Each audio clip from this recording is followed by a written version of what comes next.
maa ngi nuyuwaat ñëpp di ziarwaat ñëpp ci seen taxawaay ci seen teewaay aussi ci seen dal surtout ci seen compréhension bu ñuy dem léegi di dem ci julli maa ngi doon wax nit ñi nañu fexe suñu paree ñëwaat wax dëgg yàlla ñëpp def nañ ko cela montre que lu ñuy def leen intéressé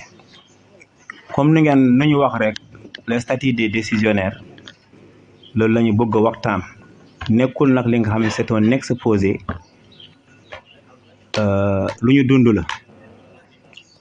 lu ñu yàgg aussi xeex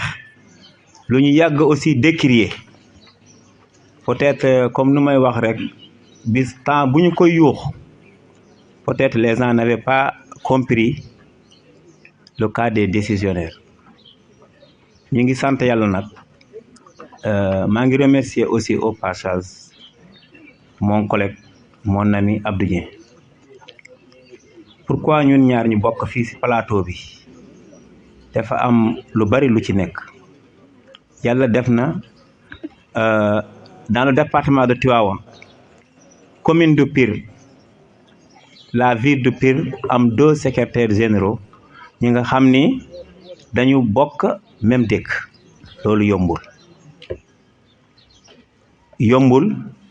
moom tamit mu am compréhension de telle sorte que lu xew lu ñuy wax sa cas dis ne def may wax ni SG dama bëgg nga ñëw ñu waxtaan si dama bëgg nga débat dama bëgg ñu weccoo si xalaat loolu moo poussé ñun tamit lii bu ma xewee bu ñu waxee nañu wax cas dictionnaire on a pensé à lui ñu ñëw partager le plateau bi débat interactif lu ñuy wax yéen ñëpp ci ngeen bokk ku bëgg poser question da ngay poser loolu moo tax ñu ñëw toog fii barke démb nag damay revenir tout un peu c'est spécifique lu ñuy def Pire de 1 comme nu ma wax léegi secrétaire généraux yi li fii la ñu nekk de 2 fii laa dëkk dañu dem lu ñuy wax syndicalisme de proximité ñun dañuy gëm décentralisation lu xew rek ñu yóbbu ko capital ñu xew ñu yóbbu ko Dakar yóbbu ko Thiaw yóbbu ko Tivaouane ñun nañ ko décentraliser indi ko Pire base bi fii la nekk siège social bi fii la nekk am nañu ma waxtaan war dañ man damay bëgg ngeen ñëw ngeen organiser 1er mai ñu ne ma mënuñu li ngeen di mën a organiser Pire mënuñu ko loolu moo tax nag ñu continuer mais idée yi am na parfois ñu décentraliser suñu delluwaatee ci cadre décisionnel kuy wax cadre décisionnel da ngay wax carrière c'est la carrière des enseignants il faut ngeen xam d'abord quelles sont les catégories d'enseignants d'abord yan catégorie enseignants moo am les personnes investies de la fonction publique d'éducation peuvent être les fonctionnaires non fonctionnaires engagés par référence à un corps de fonctionnaires contractuels volontaires de l'éducation et vacataires su ngeen déggee loolu fonctionnaire wala décisionnaire bi ñuy wax décisionnaire non fonctionnaire nekkul seulement ci corps enseignement corps référent la ñu wax corps référentiel bi mooy corps bi nga bokk dafa am décisionnaire lan moo tax nag nit ki di nekk décisionnaire lu indi décisionnaire mooy bi ngay dugg fonction publique ñu lay reclasser nga dugg fonction publique te a été frappé par la limite d'âge lu ñuy wax 35 ans boo amee 35 ans su yokkee 1 minute 1 seconde dañ lay def décisionnaire loolu mooy indi cas décisionnaire yi maintenant avec aussi l'avènement ni ngeen gisee lu ñuy wax corps émergent yi corps émergent bu ma ñëwee dafa gën a yokk mais fii la ko fekk décisionnaire nekkul dafa commencé fi ñun mais daf ko fekk fii on a dit la loi numéro 6133 du 15 juin 1961 fixant leur statut. Ça, ce sont les fonctionnaires. Statut fonctionnaire en 1961 la nga dem les non fonctionnaires la loi 6134 et ses décrets d'application notamment le décret numéro 74 347 du 12 avril 1974 et le Code du travail nouveau numéro 97-17 du 1er décembre 1997 définissent le statut des non-fonctionnaires. su ngeen xoolee nekkul lu yàgg la dafa ñëw fekk fi mais corps émergent yi suñu delluwaatee ci cas corps émergent lu tax corps émergent yi dans le cadre de l'enseignement mu gën a yokk kii bi bu ñu ñëwee dañuy recruter les volontaires bu ñu recruter volontaires les premières générations da ngay ñëw nga def 4 ans de volontariat nga soog a dem contractuel 2000 la ñu commencé def 2 ans de contractuel nga soog a dem nekk fonctionnaire boo amee sa diplôme. Il s'est avéré que en 2008 bu ñu demee ba def reclassement universel ku amoon diplôme 2017 ku amoon diplôme 2018 ku amoon diplôme 2001 nga toog ba 2018 nga am CAP wala nga am avant 2008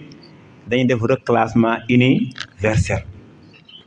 li ngeen di dégg dans le cadre des décisions ñuy wax décisionnaire à tort loolu moo indi ñooñu bu ñu leen di reclasser bu ñu am seen diplôme amuñu 35 ans mais bu ñu leen di dugal fonction publique en 2008 am nañ plus de 35 ans dans ce cas ils sont des décisionnaires mais à tort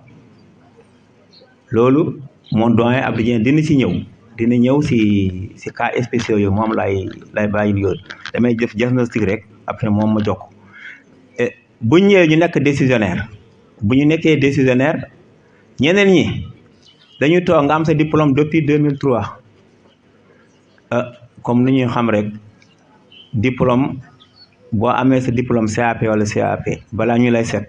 ça peut faire 2, 3, 4 ans parfois surtout avant je me rappelle très bien Ousseyn Taha Kane léegi nekkatul fii pour ne citer ko lii toog na yaakaar naa 4 ans fii seetu na ko man mii di wax ak yéen toog naa 3 ans et demi à la fin de l'année lañ ma seet c'est pour vous dire que cas décisionnaire ñooñu fekkee da ngay dugg enseignement yaa ngi jage 35 ans lenteur administrative yooyu mën na fa teex nga nekk décisionnaire à tort léegi nag c'est à corriger doyen de dina ci ñëwaat parce que moo doon dox ci cas yooyu léegi nag état bi depuis depuis 2001 2002 2003 jusqu'à nos jours chaque année dañuy xeex cas décisionnaire bu ngeen gisee wax nañ ko sànq suñu ci unité syndicale bi dafa des ba cas décisionnaire nit ñi nanguñu ko xam comme ça se doit léegi la ñu commencé comprendre ba décisionnaire ni ils sont constitués en collectif ñu xam ni lii fu muy jëm baaxul parce que commencé nañu gis des décisionnaires qui sont partis en retraite décisionnaire bu dem retraite nga dem retraite bi ngay nekk en fonction peut-être li ngay cotiser tuuti na li ñu lay dagg bariwul nga dem retraite li nga doon cotiser li nga cotiser encore motul sax 30 ans nga nekk décisionnaire dem retraite tu percevais 400 300 tu te retrouves avec moins de 100 000 présentement mun naa wax ni j'ai un frère wala j'ai des bulletins ñi ma xam ni ce sont des témoins kenn ki première génération laa leen wax première génération Serigne Fall c'est en 1995 la dugg enseignement fu mu leen di wax ak yéen ni retraité na au mois d'août passé ban grade retraité 2/4 parce que dafa jaaroon instituteur adjoint dem instituteur buñ ko reclassé mu nekk 2/3 ensuite dem 2/4 foofu la retraité ba tey maa koy gérer son bulletin de salaire su soxlee maa koy jox dernier mois bu muy retraité il percevait 435 000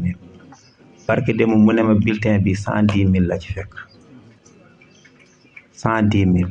kooku damay wax ni tane na de am na ña nga xam ni yegguñu foofu te ngay gis un décisionnaire bu retraité bu dem ba plafonné il peut avoir 150 000 est-ce que xeex boobu jarul nit ñi xam ko est-ce que jarul nit ñi xam lan moo xew ci cas décisionnaire yi lan lañ ko war a xeexe lii moo tax nag ñun tey ñu andi débat bi ñu waxtaan si nit ñi xam exactement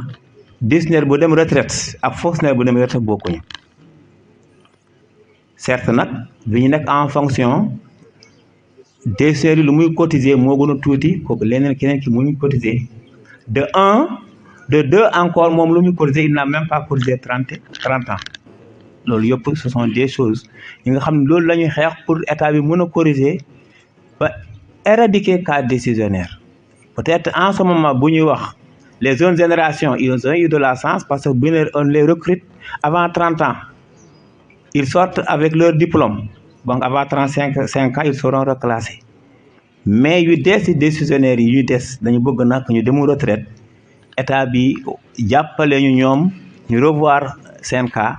ba nga xam ne bu ñu demee retraite wax nañu sànq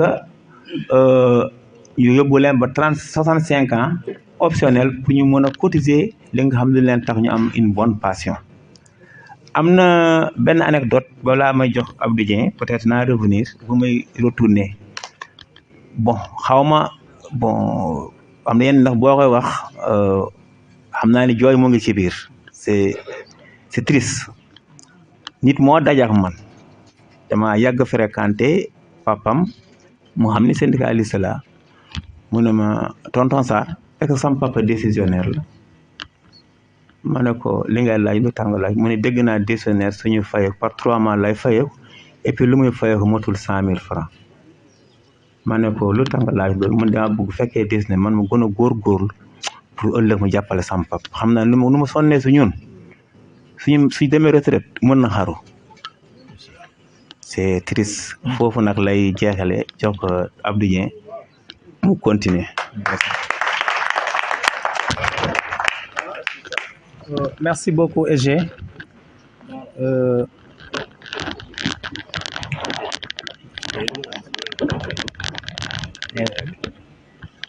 te lépp loo xamante ni aussi sàkku nañ ko fi rek suñu borom barkeelal ko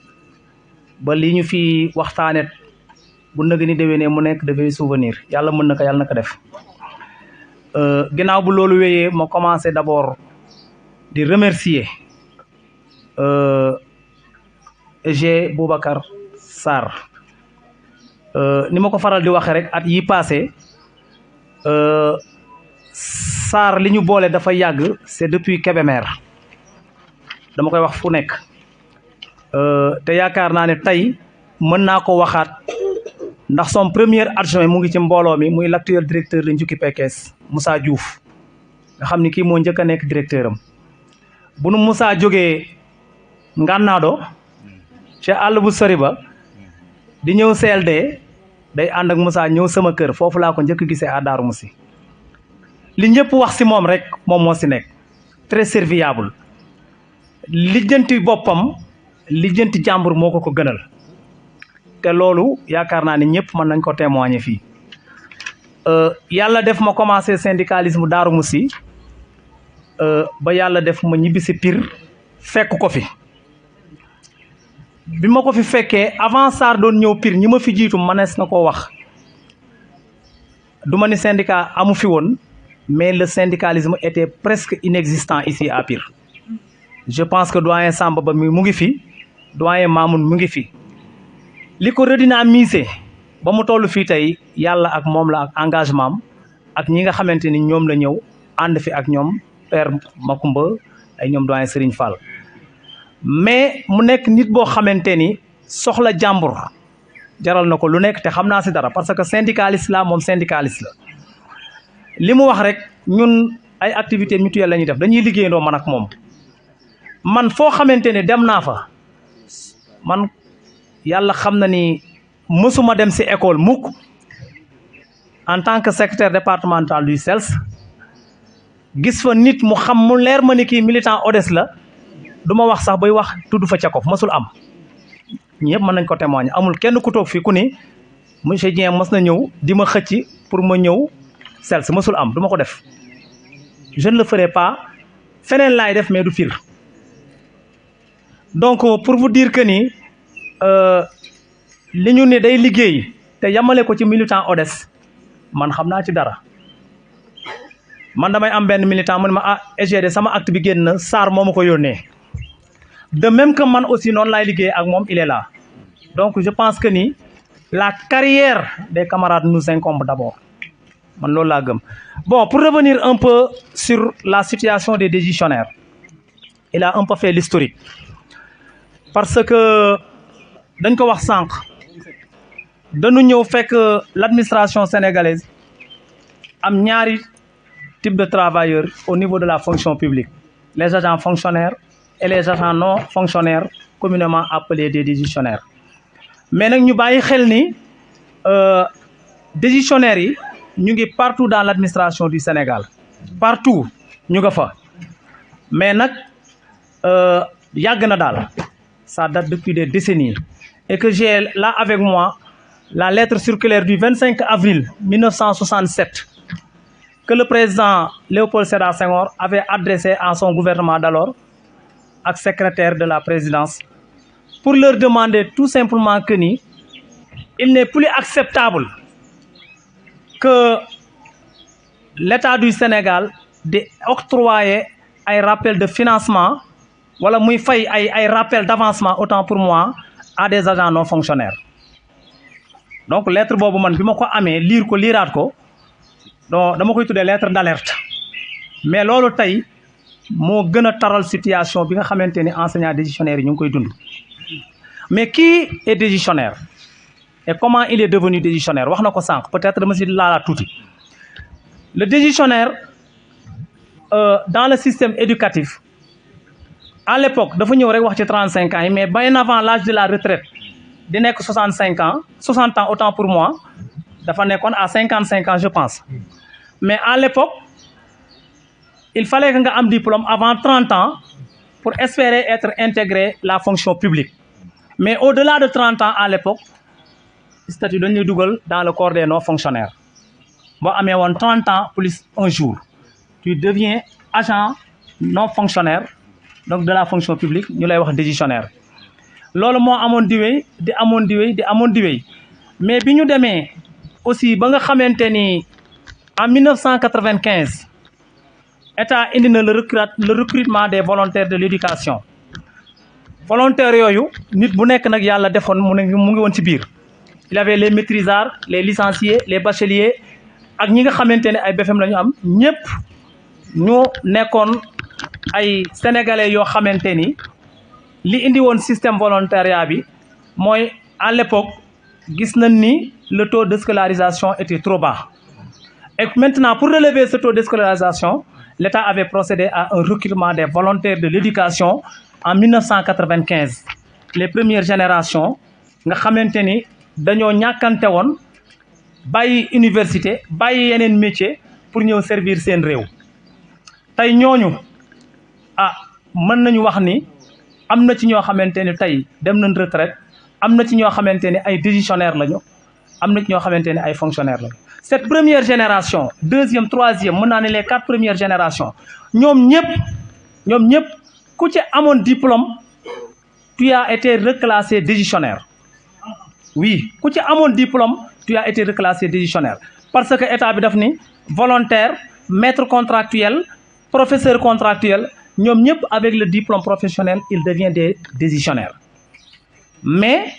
li ko waraloon aussi boobu il n'était pas nombreux bari wuñu woon parce que les premières générations ñi doon recruter daawul bari le quota était minime par rapport ak li ñuy am tey donc état bi taj ci leen foofu def leen ay décisionnaires. Mais par la suite bi ñu demee ba nga xamante ni ñu ngi bugg a bari ci système bi di bugg a bari ils se sont organisés en amicale AVES amicale des volontaires de l'éducation du Sénégal ñooñu noonu ñu ni leen amu leen droit grève amu leen droit créer syndicat couverture maladie universelle amu leen ko donc loolu la leen état bi wax mais ils se sont déchirés ils se sont donné corps et âme fexe ba am benn amicale tuddee ko AVS organisé wu mais chaque année ñuy recruter ba yàlla def ñu dem ba ëpp ci système éducatif bi daal di tordre la main à l'État su ma ko waxee mënee waxee noonu ba am seen syndicat bopp muy le CELS syndicat des enseignants libres du Sénégal je ne fais pas de promotion mais yaakaar naa ni Serigne Ela fekk na ci lu bëri donc ñooñu tey dañ leen a ameel njukkal parce que tey fu scolarisation toll ci Sénégal ñoom la les premières générations des volontaires alors bi mu demee noonu ñu xeex di xeex ba état nangul leen d'abord dañuy defi examen professionnel yi parce que les examens professionnels sax nangu les examens là pour nga jóge ci volontariat dem defi ay ENA wala yeneen yi sax nangul ñu leen ko woon ñoom ñoo ko fi indi ñoo fi indi aussi couverture maladie universelle mais loolu yëpp mu ngi topp ci ginnaaw bi ñu organisé ba am syndicat boobu alors ñuy dem di dem ba régime boobu jóge fi régime boobu bi mu fi jógee beneen régime toog daal di ñoo continuer di xeex ba ñu yokk l'âge de la retraite à 60 ans ñu ne naa comme léegi âge de la retraite bi dem na 60 ans il faut que nag léegi aussi ñu xooloon ñi nga xamante ne à 30 ans dañ leen doon def ay décisionnaire naka la ñuy def ak ñoom ñu ne léegi ñun dañuy yokkaat 35 ans yi ñu 5 ans yi ñu yokk fële ci âge de la retraite bi à 55 ans ba 60 ans 5 ans yooyu dañuy indi foofu nga xamante ni tey boo amee 35 ans am diplôme professionnel tu deviens fonctionnaire et non décisionnaire mais à 35 ans plus un jour on t'engage comme agent non fonctionnaire loolu moo indi tey boo xoolee les agents décisionnaires dañu bari tey ci système éducatif bi dañ cee bari wala d'une manière générale ci administration sénégalaise maintenant ñuy toog di dem on n'était pas très conscient que li ñuy xaar ñun xamuñu ko alors ñu dem ba en 2008 le régime bi fi nekkoon daal di prôner le reclassement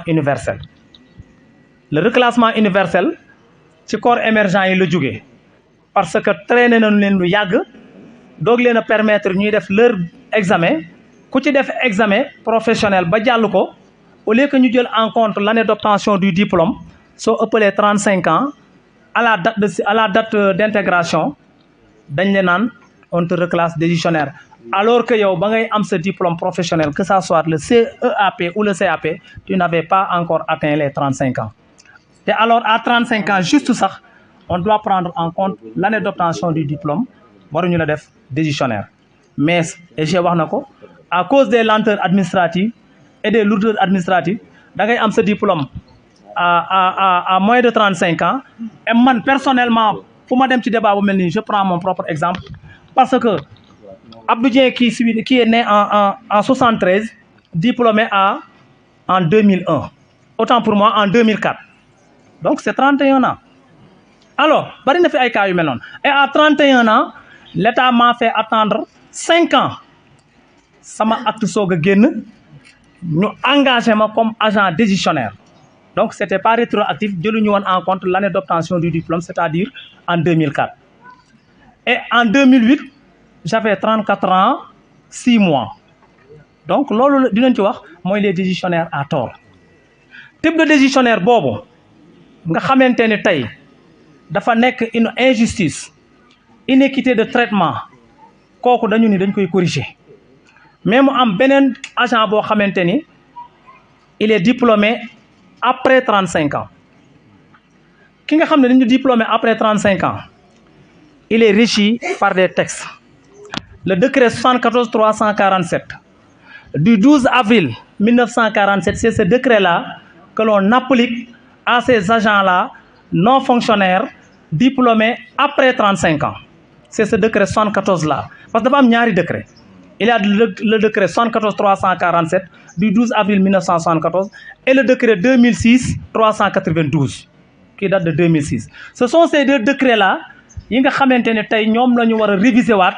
indi ko pour ñu xool type de décisionnaire bu nekk lan mooy avantage am fan lañ ko war a yóbbu ceci dit pour le 74 pour le premier les non pour les décisionnaires à tort pour les décisionnaires à tort aujourd'hui dañu dem ñu xam ne l'État a reconnu que lii muy def injustice la dañ leen a tooñ boobu ñu leen tooñ nag Alors, les syndicats d'enseignants, en collaboration avec le collectif des enseignants décisionnaires du Sénégal, CEDS, dont moi personnellement je suis le secrétaire administratif au niveau national, nous, en 2021, le 27 décembre 2021, il y avait une rencontre à Thiès, à Dakar, autant pour moi. Nous avons une rencontre syndicale. Mais bi ñu démé, il y a une dame très brave bu dëkk Thiès bi mu ñëwé ci rencontre bi jël fa parole ni man dé damay dégg enseignants yi les syndicats d'enseignants ñuy xeex la situation des décisionnaires. Mais à chaque préavis de grève avancé, point bobu du occuper place bu baax pratiquement day nekk ci suuf. Maintenant pour le moment dañ cee war a waxtaan. Après on s'est organisé bi ñu fa jógee en collectif des enseignants décisionnaires ñu créé ko le 27 avril boobu le 27 décembre 2021 mais avec l'avènement des réseaux sociaux loo bañ mu siiw bu ko dugal ci biir mais biñ ko ci dugalee on était 7 personnes bi ñuy def groupe bi mais en 72 heures benn groupe bi fees na enseignants yëpp ñu ci nekk ñëpp ay décisionnaires lañu ñu gis importance bi ñu ne donc organisons-nous jéem a ko structurer. Alors bi ñu organiser daal di créer benn bureau man sama xalaat ma ne léegi comme le Sénégal foo dem agent non fonctionnaire ma nga fa que ça soit au préscolaire jusqu'au moyen secondaire parce que élémentaire dañ lay tudde ay ID su fekkee am nga diplôme CAP instituteur décisionnaire su fekkee CEAP nga am ñii la IAD instituteur adjoint décisionnaire su dee au niveau du moyen secondaire da ngay gis ay PSD ay PMGD da ngay gis ay comment dirais-je encore les professeurs d'éducation physique là les PEPS PEPSD ay MEPS D alors ñoom ñëpp ñu nekk ay décisionnaires alors on s'est dit que vraiment jot nañu organiser wu léegi loolu bi ñu ko amee ba xam ne on a maillé le territoire national parce que lii dinaa si dellusiwaat tuuti lii c'est un plaidoyer boo xamante ni bi ñu defee les 46 départements ba créer fenn fu ci nekk un point focal ñu am fa un collectif des décisionnaires au niveau de ce département là donc ci lañ organiser wu dem nag soog a def une tournée nationale. Bon on a commencé par voir les syndicats man en tant que point focal de Tivaouane ki ma njëkk a gis dans le département pour lui soumettre ce problème là c'est ce monsieur là et c'était ici à l'école 1 sous la permission du directeur. Ce jour-là j'avais presque les larmes aux yeux parce que bi ma ñëwee wax ko problème bi ñu dem ci directeur mu expliquer ko il a appelé tous ses adjoints fii ci biir mbaar mi ma def sama waxtaan ba pare Sarr mii daal di wax nga ni leen il faut qu'on soutienne les enseignants décisionnaires dama ñëwoon avec une pétition et il a fait signer toute l'équipe pédagogique ñëpp ki amul benn débat franchement noonu la ñu def ko dans tout le Sénégal ba aujourd'hui ñu mën a teg loxo ci nombre de décisionnaires bi nga xam ne moo am au niveau national. Alors da ngay gis ci réseaux sociaux ñu naan 10 000 enseignants non on fait plus de 15 000 17 000 romb nañu ko te li may wax ni c'était en 2021 parce que pétition yi au niveau départemental man maa ko yoroon bu ñu paree dañ koy centraliser mu dem. Et c'est facile nga xam ko parce que boo demee IEF tey gis l'inspecteur bi fi nekkoon à l'époque monsieur Dia dama dem teg ko ni ko lii ak lii la kët mu ni ma Mariama Sarr la mooy le ministre de la fonction publique à l'époque toog na dans son bureau mu ni ko inspecteur Amadou Dia quand je signe l'acte d'un agent non fonctionnaire j'ai les mains qui tremblent pour xam fan la ban degré de souffrance moom la l'instituteur enseignant agent non fonctionnaire bi di souffrir. Bon loolu bi mu amee on a maillé le territoire national gis les autorités gis les syndicats d'enseignants dañoo njëkk a def tournée boobu bi ñu koy def dañu ni ñun collectif la ñu état duñu reconnaître état du négocier ak collectif du waxtaan ak moom il faut que dañuy dem nag gis les syndicats d'enseignants. Donc pour yombal ko on est allé voir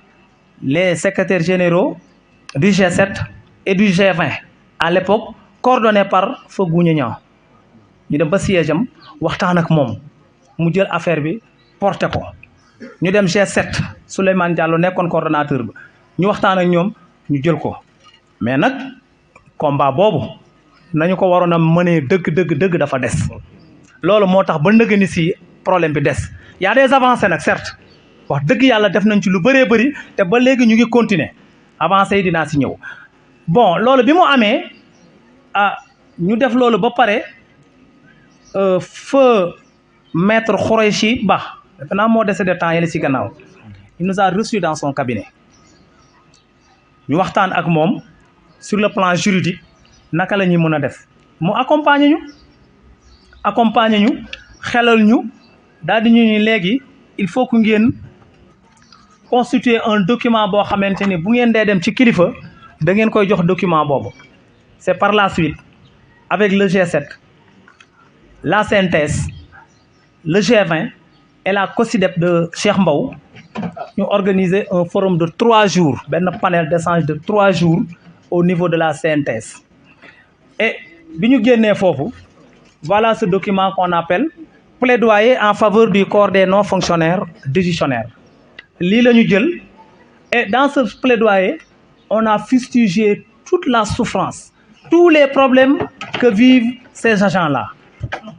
donc ñu constitué ko def ko atelier indi aussi des pistes de solution pour reposer ko état bi et que aujourd'hui kii amul benn institution benn administration au Sénégal bu ma xam man boo xamante ni ce document là demu fa kin ko njëkk a jox mooy le médiateur de la République d'alors Alioune Badara Cissé moo nu njëkk a recevoir jox ko lii mu mettre nous en contact avec le conseiller en éducation à l'époque du président Macky Sall il s'appelait je ne sais pas c'est un certain monsieur Diouf bi ñu demee au palais il nous a reçu ñu toog waxtaan ak moom jox ko Ndiamé Diouf voilà bi ñu ko joxee expliqué ko mu ne président dina si jot effectivement traîné wul une semaine président jot ci bi mu si jotee aussi bon comme état la nag ñun li ñu war a def nañu ko ñu dem assemblée jox ko monsieur Moustapha Niass dem fu nekk tas ko fa bi ma dellu siwaatee Pire am na lu ma waroon a wax fii Mansour wax na ko sànq ci honorable député Assane Diop parce que bi may ñëw fii en 2021 il était là je pense mu ngi fi woon ba ñu génnee daf maa gunge ni ma man décisionnaire laa de combat bi dañ koy porter ñun ñëpp il est le premier parlementaire ci premier mandat à avoir posé ce problème à l'Assemblée parce que dañoo ñëw waxtaan ci yàlla def ko yóbbu ko fa mu woo ma ni ma problème mu décisionnaire yi ma ne ko yaa fi nekk il faut porter ça ñu waxtaan ci man ak moom ñu def lañ ciy def moo njëkk a nekk parlementaire bu ko porter foofu par la suite la ñeneen ñi ñëw les Thierno Diop les honorables Daba Wañaan waaw nga xamante ni jaar na ci loxo yi Pape Makumba à Darou Moussi ñu commencé di ci wax ba tey yàlla def fi mu toll nii mu toll fa régime boobu bi mu fi jógee nga xamante ni monsieur Amadou Ba demoon nañ fa booba nekkul premier ministre dañu ko rencontré tuuti def naa 3 mois après ñu nommé ko premier ministre ñu yaakaaroon ne sax moom affaire boobu dina ko bàyyi xel ndax gars yi sax dañ koy tooñ naan ko décisionnaire yi dañ laa jig mais yàlla def ci liñ ci war a def ñu def ko ci ba mu toll foofu régime boobu jóg avec ce régime là bi fi nekk tey ñu ni ñun on va traquer les décrets le décret 2006 392 nga xam ne mooy permettre une dérogation bu ñu ko signé aux agents aux décisionnaires à tort ñu mën leen a verser dans la fonction publique mais à l'époque bi ñu toogee waxtaan fekk na le premier décret boobu 74 347 ak 2392 nekkoon ci tableau secrétariat du gouvernement demoon nañu ba koy bëgg a signer mais les syndicalistes jóg ni leen du ñu ko signer da ngeen a xool décret bi xool ko xamuñu dafa am ay points d'amendement yu ñu leen defaloon pour ngeen signer décret bi il faut ngeen retourner ko les syndicalistes ñu xool ko ba xam li ñu leen waxoon lépp jël nañ ko en compte ou pas bi décret bi dellu siwaatee ci syndicalistes yi les syndicalistes ont constaté que la rétroactivité gouvernement bi da koo sàppe te loolu mooy le point bi nga xamante ne tey bu fekkente ne da ngay xeex ba àgg foofu te loolu jëruñu ko en compte du ma ni c'est peine perdue mais à 95% da ngaa échoué alors rétroactivité bi mooy lan ñu ni ki am diplôme avant 35 ans soo koy intégré di ko verser dans la fonction publique da ngay jël en compte l'année d'obtention du diplôme état bi ni leen une loi n'est jamais rétroactive ñu ne bon ñu ni une loi n'est jamais rétroactive décret bi bu ñu ko signé ça prend en compte les futurs décisionnaires mais pas ñi nekk en activité syndicaliste ni leen du ci dal après ci loolu la ñu nekk ba décret bi signé guñ ko woon avant régime bi di fi ñëw après on est allé voir maître Doudou Ndoye mu ne une loi n'est jamais rétroactive. Il y a des exceptions. Une loi est bel et bien rétroactive te li ngeen di revendiquer la loi doit être rétroactive moo ñu may fit moo tax avec le nouveau régime là bi ñu ñëwee vraiment ñu am la volonté de corriger cette injustice là. Il faut reconnaître que le régime actuel ils ont la volonté de corriger cette injustice. Alors bi nga xamante ni ñëw nañu seen gouvernement nekk sur place l'actuel ministre de l'éducation moo woote rencontrer les syndicats bi mu rencontrer les syndicats le ministre de la fonction publique le ministre du travail le ministre des finances parce que tamit c'est une question très complexe parce que 4 ministères yooyu yëpp affaire bi da leen di laal c'est une question transversale. Alors bi ñu waxtaanee ba pare ñu am ay série de rencontres ba le 13 janvier 2025 bii passé rencontre bi nga xamante ni mujj nañ ko def ak le gouvernement ci la gouvernement bi accepté de réviser et de signer les 2 décrets là accepter et réviser les 2 décrets réviser et signer les 2 décrets mais nag accepter la wax kon nag ba léegi nii signé guñu ko parce que il a accepté le principe mais signé guñu ko et loolu encore une fois syndicalistes yi bàyyiwuñu ñu ngi ciy def ay démarches di ci dox di ko wax bon maintenant li ci am mooy dañ leen ni comme léegi dugg nañu ci janvier ba ñëw nañu le 13 janvier gouvernement bi ni leen bis boo xamante ni décret bi signé nañ ko ça prend en compte la date de signature syndicaliste ni ko non parce que tey bu fekkee dañu waxtaan ba am accord de principe en janvier 2013 ngeen dem ba mai ngeen signé décret bi ba koo def mois de mai mais et les enseignants décisionnaires yi retraités ci diggante bi duñ ci bénéficier wu loolu moo tardeel signature décret bi ba léegi mais ñu ngi leen joxoon ultimatum avant le 1er mai waaw aujourd'hui même maintenant li ci am nag ba léegi Sarr wax na ko la bataille syndicale moom du jeex. Alors pour l'autre décret muy le 74 347 boobu mooy ñi nga xamante ni ils sont diplômés après 35 ans ils ont eu leur diplôme après 35 ans loolu on parle d'éradication ñu ngi ko doon wax ñun éradiquer le corps des décisionnaires moom la ñu bëgg moo ñu gënal parce que dans une administration fonctionnaire fii décisionnaire fii ils ont le même horaire de travail concours bi ba ko nit ñuy defi jàngale ki toog fii muy décisionnaire bi wala fonctionnaire bi même sujet bi lañ leen jox peut-être ñoom sax ñoo bokk ban wala suñu toppante c'est le même sujet on a fait la formation dans les mêmes écoles ici à l'école Serigne Pire Khali Amar Fall école 2B ma nekk moi qui suis décisionnaire ak le fonctionnaire mais emploi du temps bi benn la man sañu maa wàcc midi wala 11h alors léegi nag bon bu ma ko waxee ci ñoom la mais c'est pas les autres état bi la contrainte la boo xamante ni beneen affaire la léegi nag ñu ni pourquoi cette injustice là nañ ko corriger alors léegi daal affaire bi foofu la nekk maintenant madema les avancements wax nañ parce que carrière bi daf ci am solo l'agent non fonctionnaire ou bien l'enseignant non fonctionnaire diplômé et reclassé décisionnaire avec le CEAP il perçoit un rappel d'intégration. Je suis décisionnaire, Ablaye mon fils est fonctionnaire. Nous avons eu le CEAP le même jour. Les actes sont sortis le même jour. Je suis IAD, il est IA alors day am rappel d'intégration man damay am sama rappel d'intégration oui merci ñu dem def CAP après le même jour ñoo bindandoo ñu jàllandoo l'arrêté est sorti le même jour l'acte est sorti le même jour ñu signé acte Ablaye ñu amandoo diplôme en 2008 CAP après le CAP en 2008 ñu amandoo diplôme ñu dem ba 2011 2014 ñu soog ñu intégré on prend en compte l'année ñu soog ñu reclasser dans le corps des instituteurs décisionnaire man moom dans le corps des instituteurs on prend en compte l'année d'obtention du diplôme à l'écrit en 2008 bi mu ko amee écrit man on me dit que comme je suis décisionnaire 2008 bi kenn du ko jël mais dañ may jëlal en 2014 bi acte bi génnee la date de signature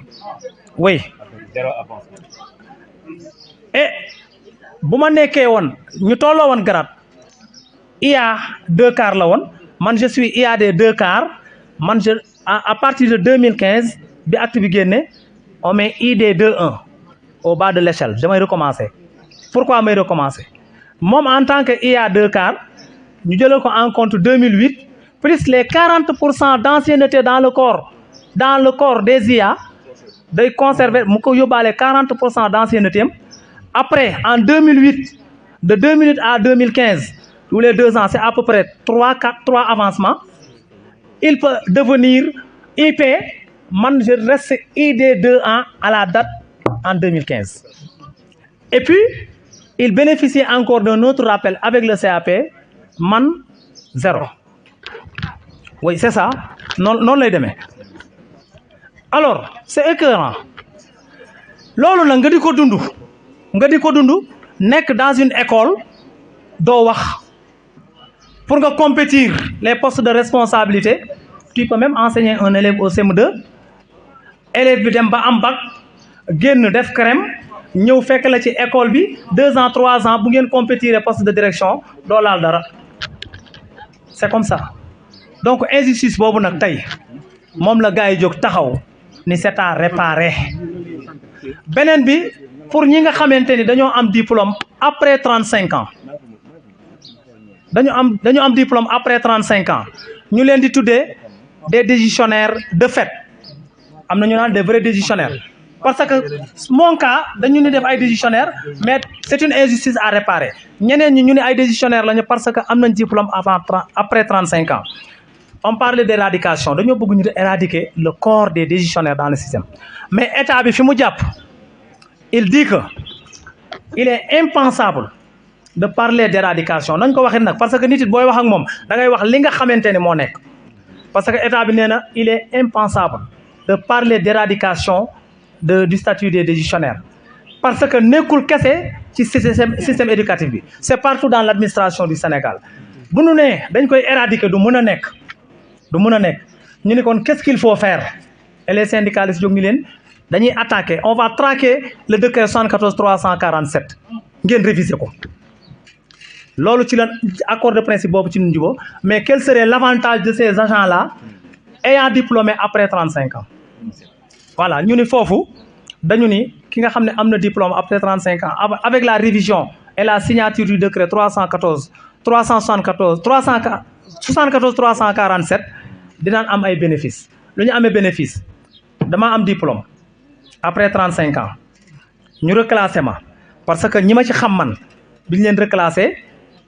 jëleen leen en compte date d'obtention du diplôme bi ensuite bi ñu leen di reclassé ancienneté bi ñu defoon ca ginnaaw jëlaluñ leen ko woon mais cette fois-ci dañ leen ni les 40% d'applicabilité dañ leen koy indil dañ koy conserver buñ la intégrer par exemple am naa diplôme bi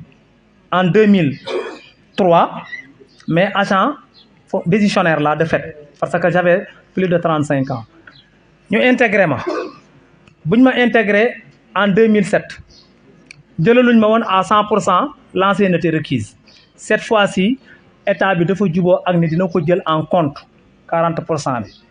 loolu moom acquis la c'est un acquis tamit da ngay xam ne lii avancé la mais yamuñu foofu ñu ne kooku noonu aussi nga xam ne am na diplôme am mais il va rester décisionnaire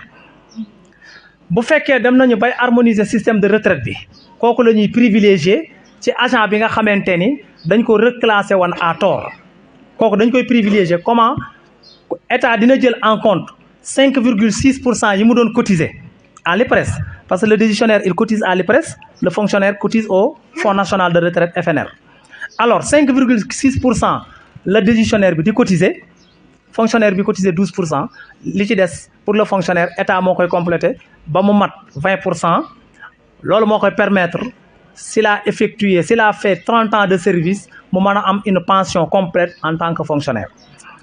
Pour le décisionnaire il cotise 5,6% à l'IPRES état bi mottalil ko li ci des mu mat 12% 12% boobu état mottali ko 5,6% yi presque la moitié mu mat 12% 12% boobu su fekkente ni l'agent décisionnaire n'a pas fait 30 ans de service su demee retraite li Sarr doon wax avec IDPCE de classe exceptionnelle il ne va pas toucher plus de 100 000 francs à la retraite xam naa ci ay nit elle me disait cette dame là foo dem di wax ci affaire décisionnaire yi joxeel sama tur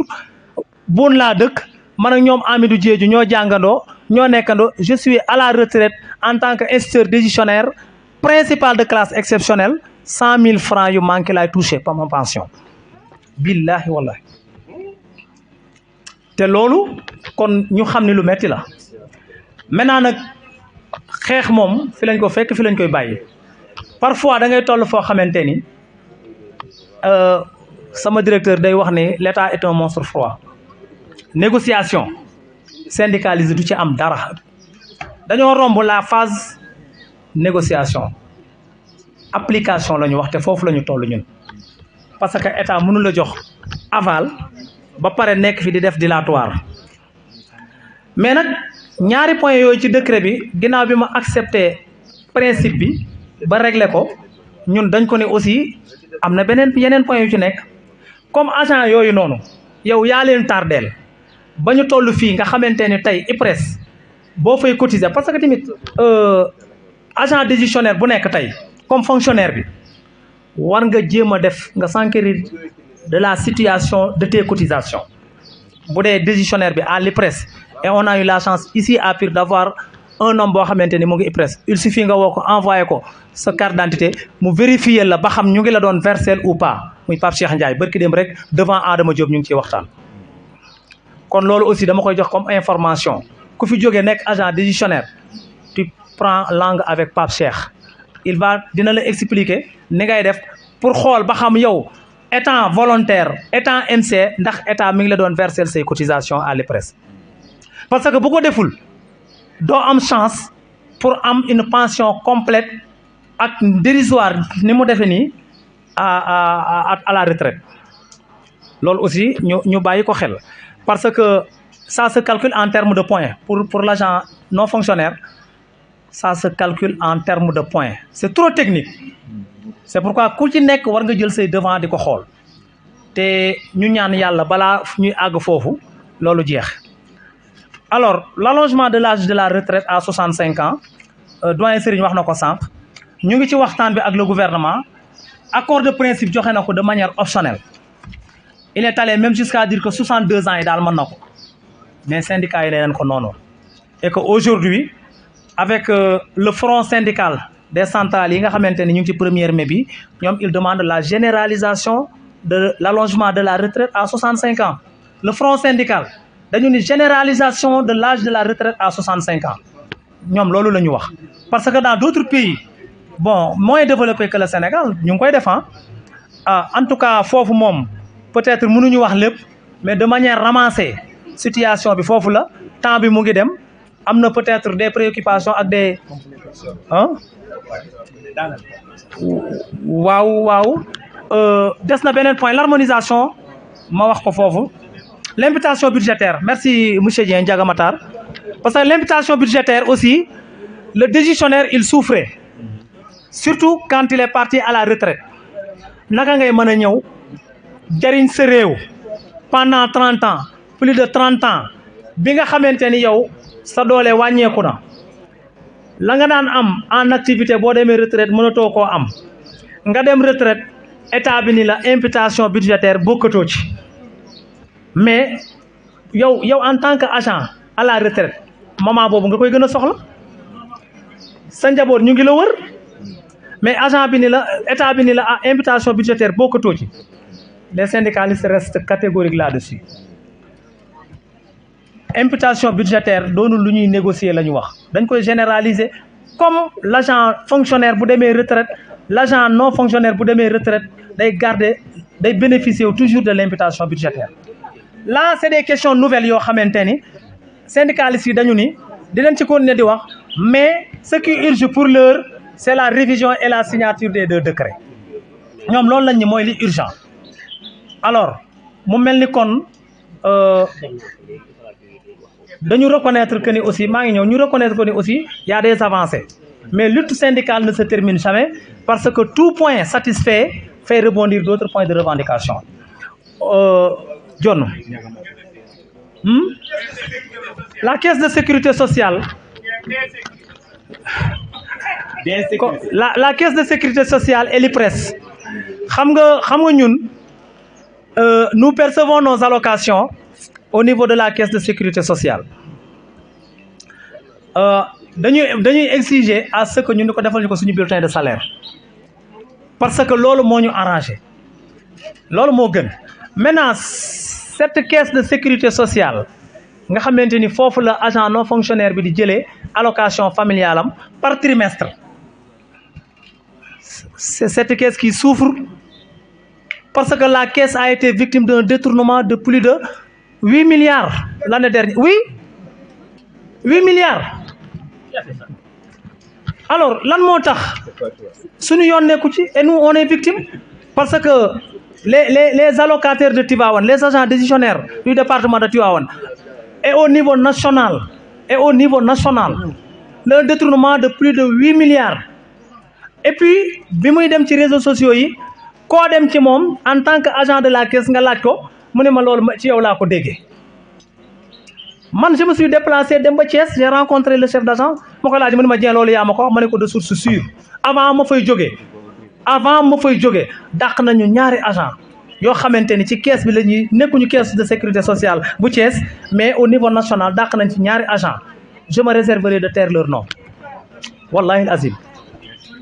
Alors loolu bi mu amee toute l'année 2024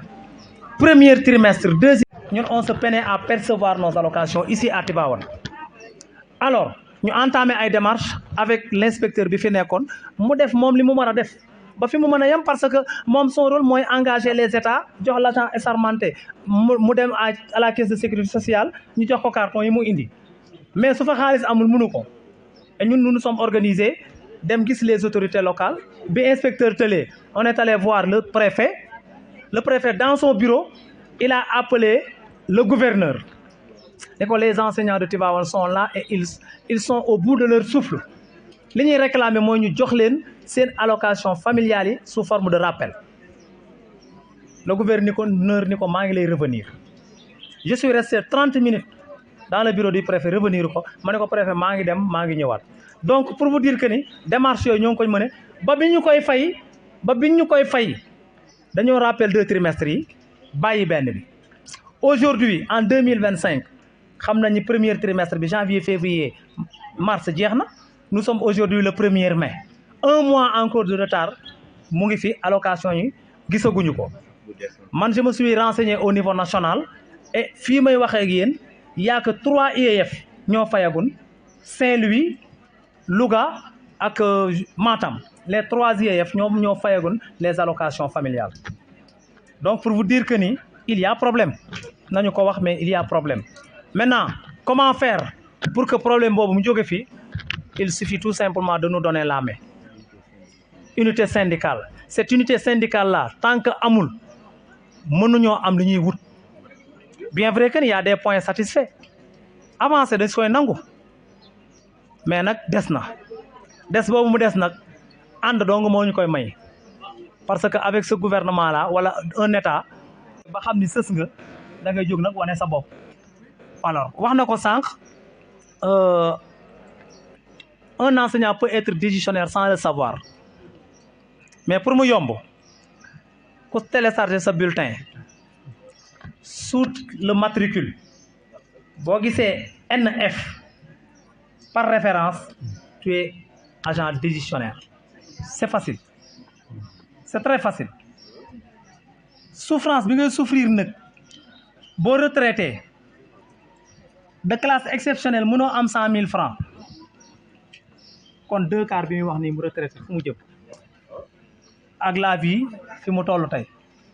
Je pense que dina amaat yeneen éléments complémentaires, des questions, des interventions ñu daaneel foofu di leen sant di leen gërëm wasalaam.